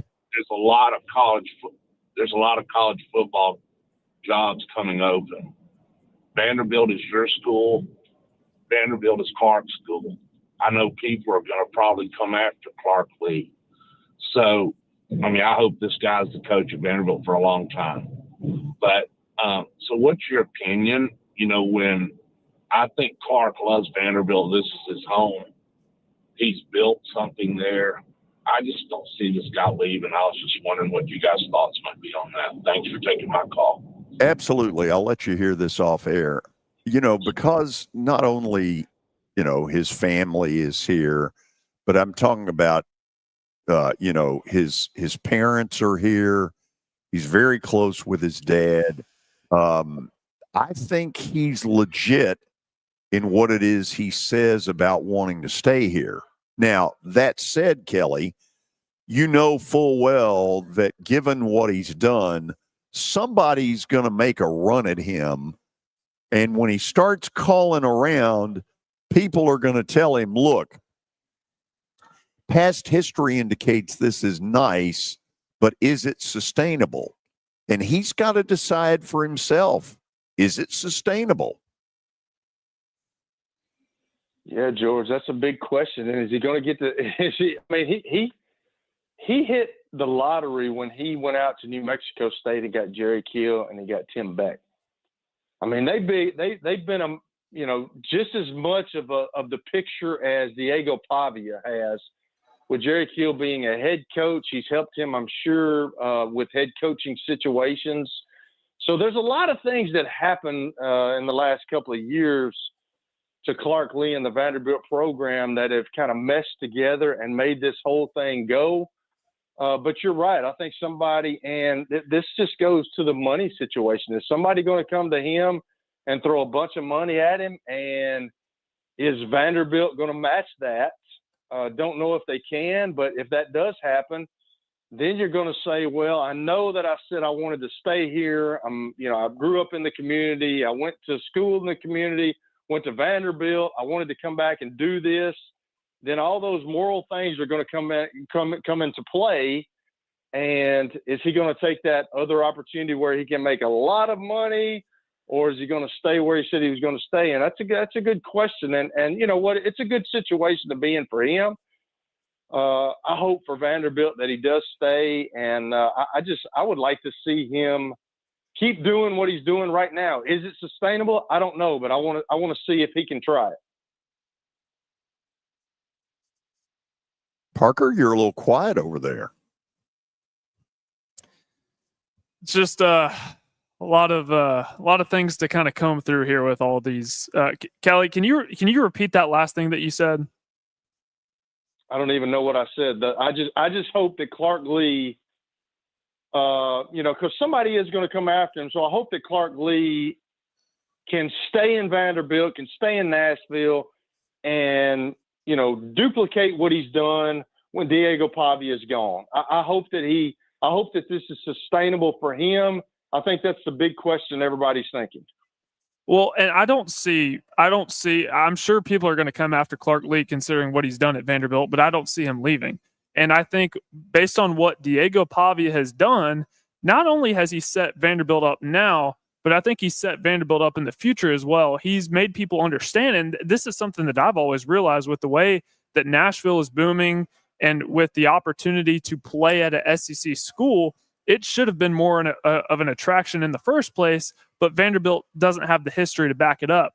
Well, now Diego Pavia has been inserted into this program, and he's proven that, hey, you can compete at Vanderbilt. You can win, and it's a flashy place to be. You got Theo Vaughn roaming on the sidelines. You have people like Johnny Manziel showing up to support you. Yeah, that's just what you need. Well, I'm just saying, people, it's a flashy place right now. So I think Diego Pavia is setting up Vanderbilt to be a destination where people will want to be there. And I absolutely do think Clark Lee will be able to maintain this success because he's proven that you can compete at Vanderbilt. Signetti's name. Parker, but you got to understand, too, when somebody comes and floats all them millions of dollars at you, I mean, can you turn it down? If you truly love Vanderbilt like Clark Lee claims that he does, and claiming that that is his dream job and he wants to bring Vanderbilt to national relevancy, I do believe you can turn out the money. Now, if he will, I can't tell you. I can't predict the future.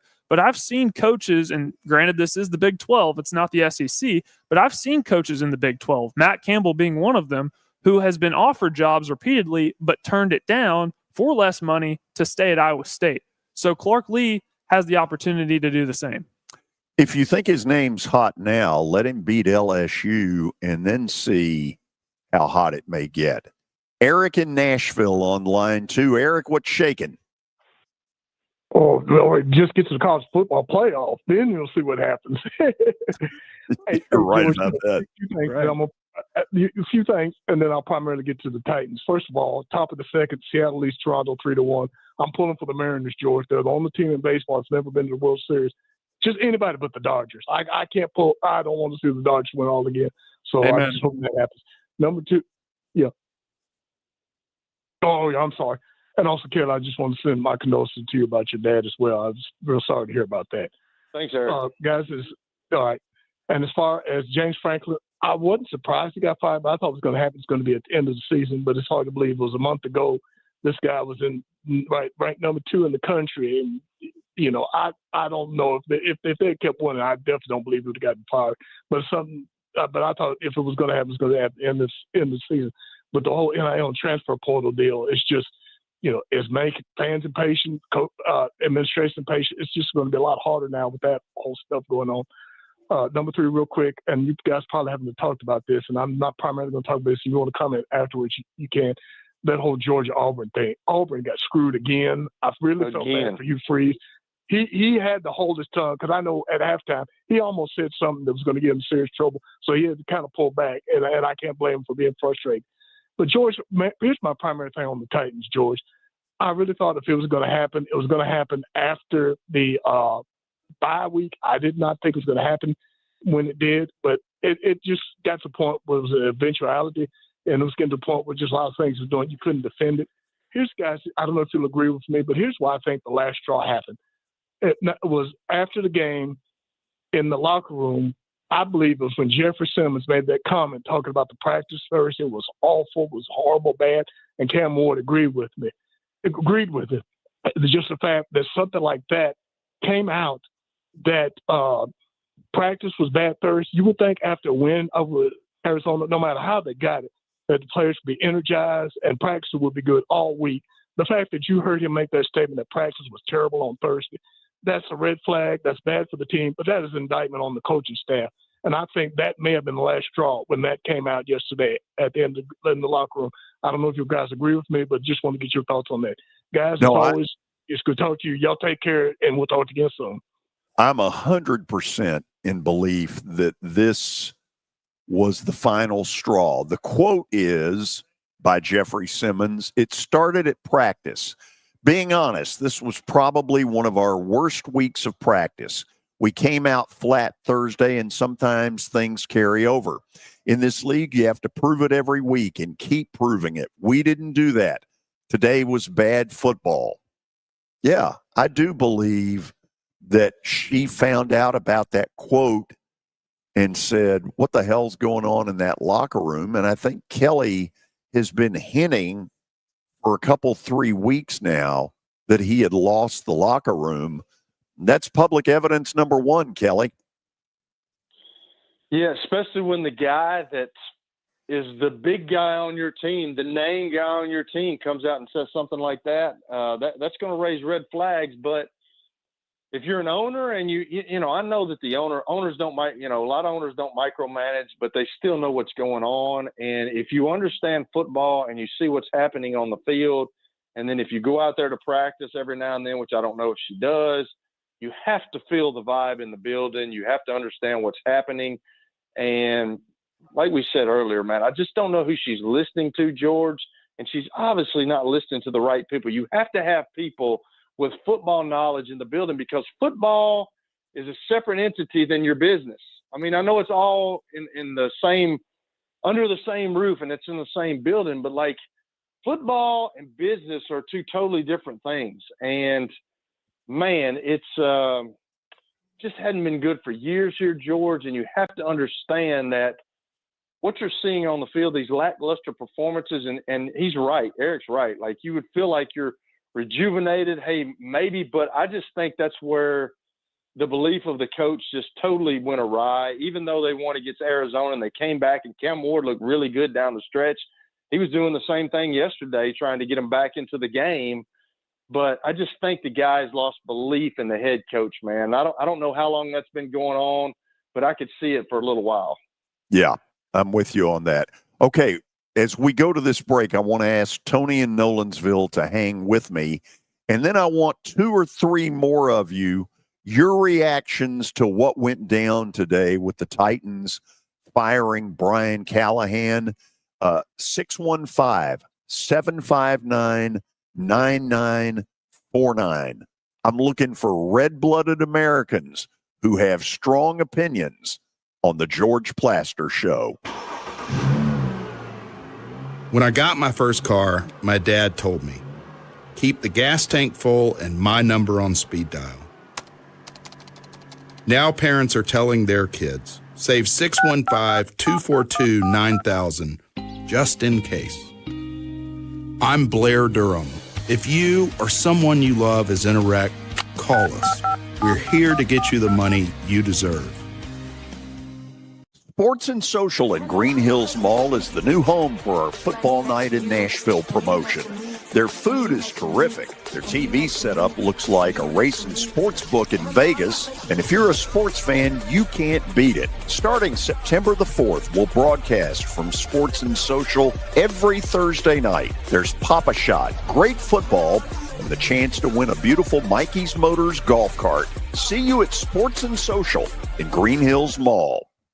As the trusted premier custom home builder in Middle Tennessee, Donnelly Timmons has over 20 years of experience in the industry. Whether you're looking to build your dream home or renovate your current home, their team will ensure that every client and every remodel is unique, luxurious, and completed on time within budget. Founders Dustin Timmons and Joey Donnelly have over 25 years of construction experience in the Nashville area. Together, they have completed projects in Forest Hills, Oak Hill, Green Hills, Franklin, and Brentwood. Dustin and Joey believe that communication is the most important aspect of all construction projects. Therefore, they personally manage each project themselves and are involved in job site activities on a daily basis. Their commitment to quality and integrity has earned them an outstanding reputation among their clients. Contact them to set an appointment for a free consultation or to view some of their completed projects. Give them a call at 615-456-7983 or log on to DonleyTimmons.com. Convenience and value, two words that we expect when we do business. Our goal at JHA Company is to deliver just that, both to our school partners and to our customers. Whether you're purchasing photos, yearbooks, class jewelry, letter jackets, school spirit wear, or senior graduation products, we strive to make the experience easy, convenient, and cost-effective. Find out more at jhacompany.com or call 615-867-6345 for more information. JHA, one source, one company. JHA, one source, one company. It's the George Plaster Show. Your sports live here on 94.9 The Fan.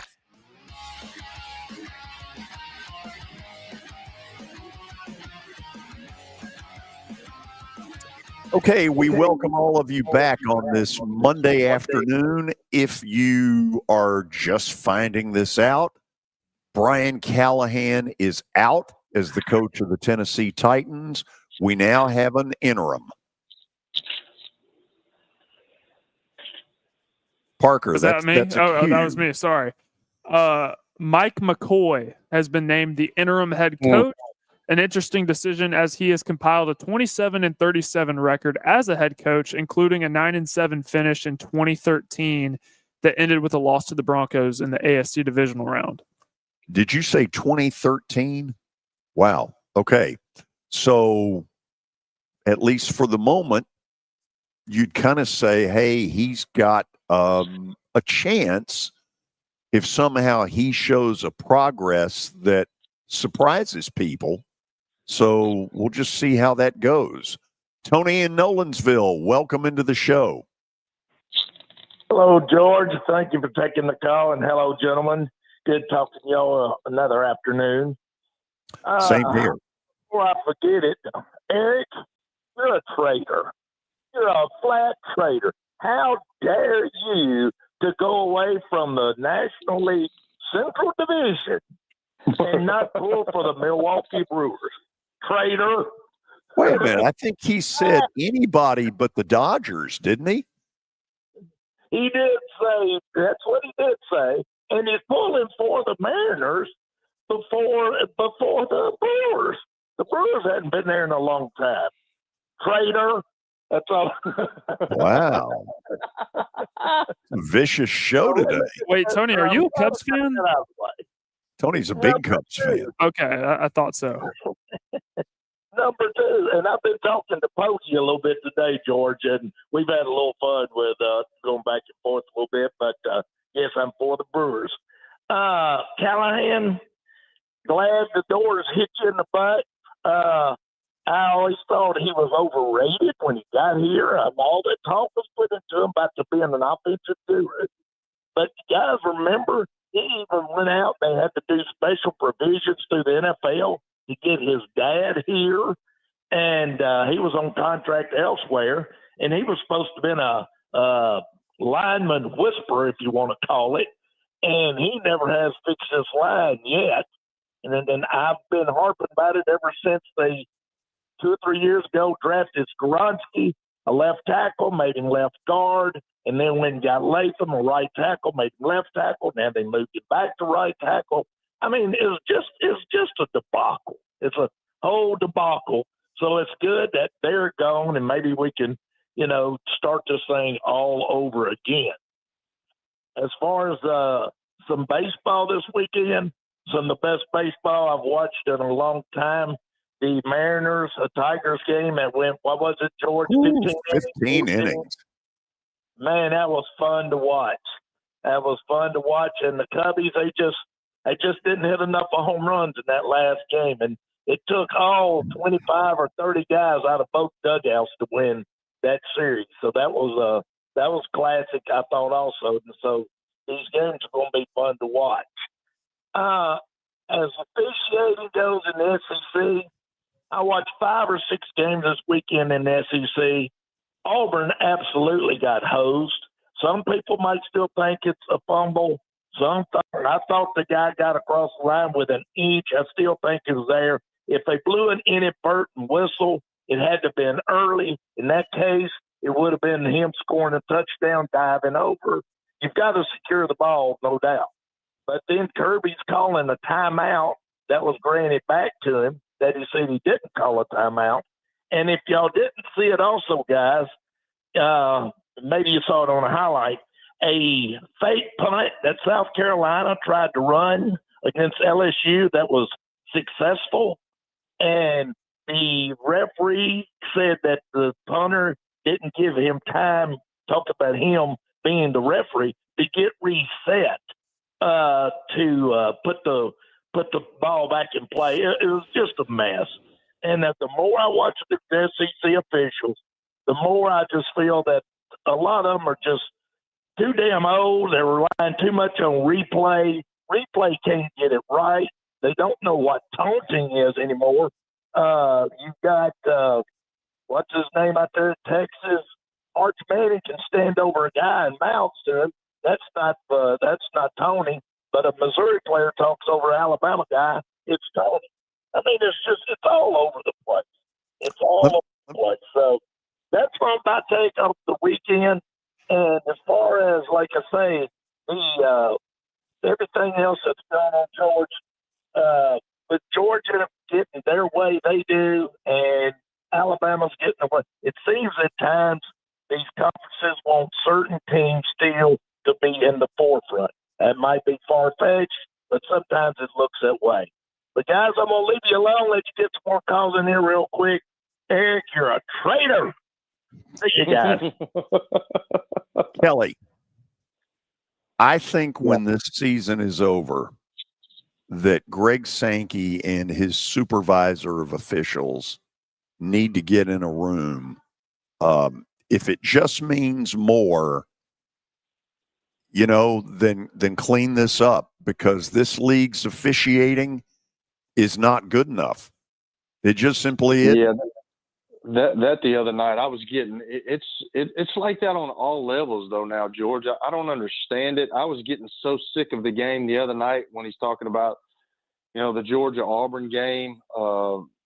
Those, and then you say, well, you shouldn't have committed the foul, but there's something you can call on every play. We had one where my son was down in the Citadel. They were playing the Citadel the other day, and the ball went to the left. And the referee, they had not thrown because there was a nor'easter coming, so it was pouring down rain all day, but they hadn't called a flag all day. And then one of the Valdosta kids got like a 20-yard run. Well, he calls a flag on holding on the right tackle, and it had nothing to do with the play. You can call that on every play if you want to, but it had nothing to do with the play. But the other night, Auburn got hosed at Oklahoma with some deals. They got hosed again the other night a little bit, and it allowed Georgia to get back into the ball game. Now, you look at that. I just go back to what Tom Moore used to tell us in meetings: don't fumble the football because referees will screw it up. And I really feel like, I don't know what y'all felt like, but I thought Jackson Arnold, all you got to do is just cross the first part of the goal line to be in. But you have to secure the ball. That's just giving them an opportunity to mess up the call. So I thought you could probably call it a touchdown. If you call it a touchdown, you can't overrule it. If you call it a fumble, you can't overrule it. So it's the way that it's called on the field. But I think you're right, George. I think people have to sit down and, nowadays in high school, they're getting these guys off the street that have no prior game in the game. You know what I'm saying? They have nothing. They're trying to take guys off the street, and they don't know the rules of the game. They're having to learn it on the run. And then they're bringing them to the SEC, into the Big 12 and the ACC, and these guys don't have enough experience under their belts, and they're making some of these calls, and I think they've got to get a hold of this stuff because it's gotten out of hand. There's a big shortage of officials, and some of it is they catch holy hell, virtually no matter what. But the SEC appears to have more problems. The last 2 minutes of the first half, Sean McDonough, who I think was doing the game. He was with Greg McElroy. Yeah, did they not say the last 2 minutes of the first half took 35 minutes to play? Yep. That's absurd. And no injuries, no nothing. It was just all reviews. But I think this goes back to the fact that referees at whatever level need to be full-time employees, because they're not full-time employees right now. And it gets a little nebulous because each conference emphasizes different things. And I think the ACC has done a brilliant job because they actually allow the fans to listen in on the game day operations whenever there is a penalty. The SEC needs to do the same thing. The SEC wouldn't dare do that right now because I think their stuff is a mess and it's worse than other conferences. And if it just means more, then they got to clean it up. Let's go to Frank in Smyrna. Frank, welcome. Thanks, guys. Tony in Nolensville, goodness gracious, my friend, do you need a hug? I mean, somebody go over there and give Tony a hug. Kelly, you said you're in Atlanta, so never mind. I don't know. We need to go give Tony a hug, man. My man, jeez, Louise, dude.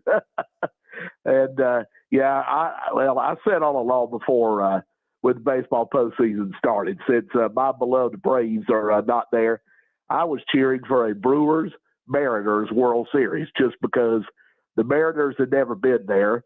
The Brewers had been there since I was 10 years old, and it would royally hack off the executives in L.A. at Fox Sports because they wanted the Yankees and Dodgers again. They did. I mean, by the way, Toronto has just tied the game 3-3, bottom of the second, in a game they got to win. Oh, yeah, for sure. I honestly thought Seattle wouldn't have anything but jet lag and hungoverness after that game that ended, 1 o'clock in the morning Saturday to midnight, something like that. That was insane. But what I called about, the Titans did today what they absolutely had to do. They could not keep Callahan another day. This yesterday was just beyond ineptitude, if that's a word, on offense. That's just, I don't even have the words for that. And Jeffrey Simmons' comments are just very telling. I mean, you practice how you play. That's what my coaches used to tell me growing up in Tullahoma. You practice like you practice bad, you're going to play bad. You just are. And they did the right thing. I don't know about hiring Mike McCoy. I would hope he would make some tweaks to the offensive staff, probably not this week. I don't know what he can do this week, really, or just change up the playbook. Something's got to change. I mean, tailor to Cam Ward's strengths. I mean, Kelly, you know more about this than I do. You played the game in the NFL, but they just don't seem to be tailored to his strengths. Ward looks like a lost puppy out there at times, and I just something's got to change. I am curious. I was probably not going to go to Sunday's game, but now that Callahan's gone, I'm curious to go down there and just see what, if anything, the atmosphere is like. Is it any better? Do the players seem more upbeat? Or what type fans do show up? Are they more into it? You know where I'm going with that, George?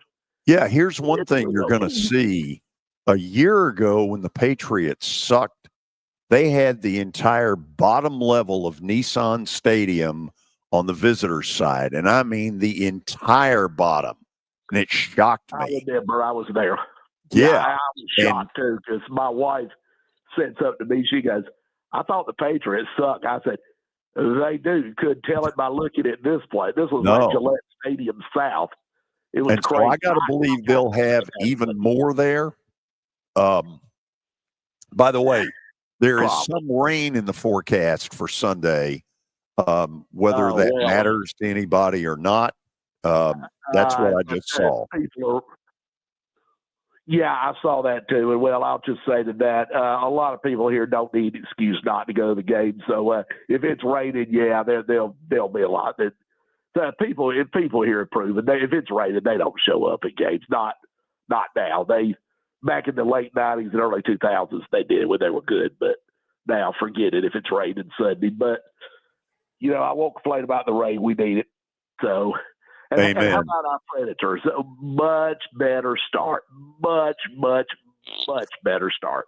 They won in Ottawa today 4-1, and they have gotten 5 of a possible 6 points in the first 3 games. This is what was needed. Frank, I hate to do this, but I got to run. Understood, George. Good talking to you guys.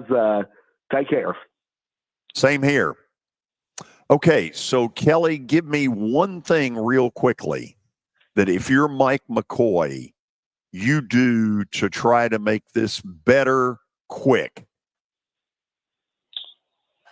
You got to solidify the protection and get the ball out of Cam Ward's hands and make him understand what you want.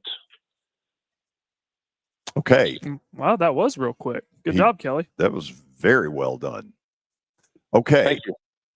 Think back to a year ago. Remember when the Commanders, a.k.a. the Redskins, hit the Hail Mary on the final play of the game against the Bears? That propelled 2 things. It propelled the Commanders to the NFC title game under Jaden Daniels, and it propelled the Bears to suck. And so now that's a good way of putting it. It was also the end of Matt Eberflus. Eberflus is now the defensive coordinator of the Cowboys, and last I checked, they're not stopping anybody. But yeah, they suck too. Yeah, they do suck. But we digress. So the rematch is tonight in the nation's capital, or wherever, Arlington, Virginia, or wherever that stadium is. And the Redskins are a 5.5-point favorite, which brings us to what, Parker? It brings us to Plaster's Bet of the Day, brought to you by Bart Durham Injury Law. You're at 59-64-2, the overall record. Yes. It was a rough weekend, only hitting on 2, but it's okay. You have an opportunity to respond tonight. Yeah, and I'm taking the Redskins - Commanders. By the way, they'll always be the Redskins. Just like the Guardians will always be the Indians? Yeah. Always. Yeah. Anyway, why am I taking Washington? Because they're a team that could propel a long ways. The Bears, I haven't seen it yet. I'm just still kind of saying to myself, exactly where is Caleb Williams? Some of it may get answered tonight, and then again, some of it may not. But we have had a busy day on the show, and thanks to all of you for joining us. Been a lot of people get on here to watch and to listen to what's going on. Mike McCoy is now the interim of the Titans. Brian Callahan is out. We'll have plenty more to talk about, including David Cutcliffe tomorrow and what he would do to try to help Cam Ward. See you then. So long, everybody. It's Big Joe from my friends at Busy Bee. Look, it's spooky season. Don't be tricked. Let our home experts treat your